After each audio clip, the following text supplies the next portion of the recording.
another version of Goldilocks, but this is called Goldilocks and Just One Bear. So before you start a story, a lot of times you'll turn around the back and read the back, or maybe turn to the inside cover and find out, why does this only have one bear? What's going on? But if you turn the front cover, there's no information. So you could do a picture walk. So I'm going to show you just some pictures. We see a woman. You can see the setting. Where's the setting? You notice it takes place in a city. And it looks like somebody's upset. There's a bear. So, are you curious?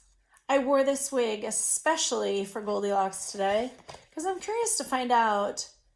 It doesn't look like there's a young Goldilocks. So maybe it's an older Goldilocks. So if you haven't read this story, I thoroughly enjoyed this story and I'm super excited to read it with you. You can read along. If you want to hit mute, you can read the words by yourself. That's fantastic. I hope you enjoy this story. It is a great addition to your fairy tale collection at home. Happy reading. Goldilocks and Just One Bear by Leah Hodgkinson. Oh, to-do list. See, some things have been crossed out. 1, eat porridge, done. 2, fix chair, done. 3, eat more porridge, done. 4, make bed, done. 5, eat even more porridge. And 6, go for a nice big walk. List of things to do. For Elliot, the newest little bear in town. Oh, I see from the illustration we've got jumbo oats, honey, somebody's cooking. Somebody really likes porridge, with honey no less. Once upon a time there was this bear. One minute he was strolling in the woods, all happy-go-lucky.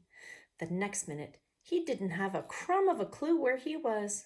He was completely lost bear. That didn't make sense. I'm going to reread that. He was one completely lost bear. Much better. What do good readers do?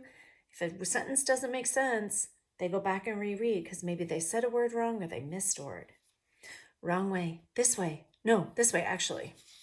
Well, that's confusing. How many of you have ever gotten lost or weren't sure which direction to go to? Maybe at your school or a new friend's house. The bear didn't much like this place. Too many bright lights and not enough twigs. Too much loud honking and beeping and not nearly enough owl hooting. The bear was also a teeny bit scared, and his furry legs were feeling slightly wobbly. Maybe the thing to do, said the bear, looking around, is to pop into Snooty Towers and get away from this terrible racket. Let's look around the town. I can see all the honking and the beeping.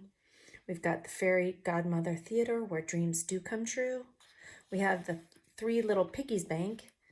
We have Eat Pumpkins. Yum. What story do you think of when you think of pumpkins? Princess Avenue. You can get gingerbread here and little gingerbread men hanging. Over here we have Glass Slippers Store, Mr. B.G. Gruff, and Baba's Hairdo. And over here we have Wolf's Clothing Boutique. What story does that make you think of? We have Dizzy Heights. That's up above Snooty Towers. Snooty is another word for snobby or people who think they're better than other people is one way of thinking of it. Here we have the Ugly Sisters Beauty Parlor. Not sure they get a lot of business there. And the Coffee Beanstalk. What story does that make you think of? But the revolving door at Snooty Towers made the bear dizzy, and being dizzy with wobbly legs was bad news. What the bear needed was a little rest. A little rest somewhere would definitely make things right. Oh, he's going up the elevator. I see he's touched the 14th floor, 15th floor, 16th floor, 17th floor. Where do you think he's headed?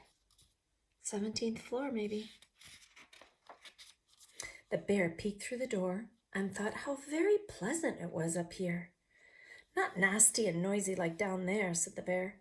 Just the place for a little rest.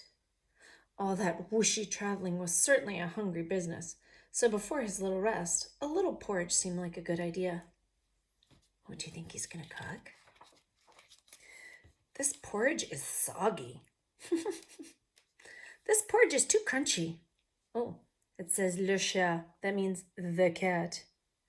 This porridge is a bit on the dry side, but it is better than nothing. Oh, what's he eating? Looks like toast. Now the bear was ready for his little rest. It looks like he made a little bit of a mess. This chair is too ouchy. This chair is too noisy. Scratch! That's the cat. This chair is just right. A little rest is nice, but what the bear needed to feel really like himself again was a good old-fashioned nap in a comfy bed. Oh, what happened to the beanbag? This bed is too frothy. Oh, this bed is too pink. This bed is just right. And soon he nodded off. The bear dreamed of crunching through leaves. The bear dreamed of puttering around in his slippers. The bear dreamed of a voice shouting very, very loudly. My goodness. Somebody's been eating from my fishbowl, said the daddy person. Somebody's been eating my dear little pumpkin's kitty nibbles, said the mommy person. And somebody has been eating my toast, said the little person, and they've eaten it all up. Unfortunately, the bear was not dreaming at all. He was wide awake and back in real life again. What do you think he's feeling right now? Yeah, I think he's worried too. Somebody has squished my cactus, said the daddy person. Somebody has upset my dear little pumpkin, said the mommy person. And somebody has popped my beanbag chair, said the little person. Although he seems really happy. Maybe I should read it like, and somebody has popped my beanbag chair, said the little person. It looks like he's having a good time. Somebody has been sleeping in my bath, said the daddy person. Somebody has been sleeping in my bed, said the mommy person. Shh, whispered the little person.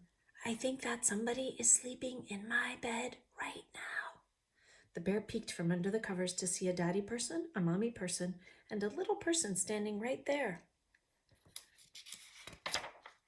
The bear thought that the mommy person looked ever so slightly familiar, and the mommy person thought that, what are you thinking? Gobbling up others' breakfast? Breaking into other people's stuff? And snoozing in other people's beds? Seemed ever so slightly familiar too. And it was. What do you think the mommy person is? Baby bear? Said the mommy person. Goldilocks? Said the bear.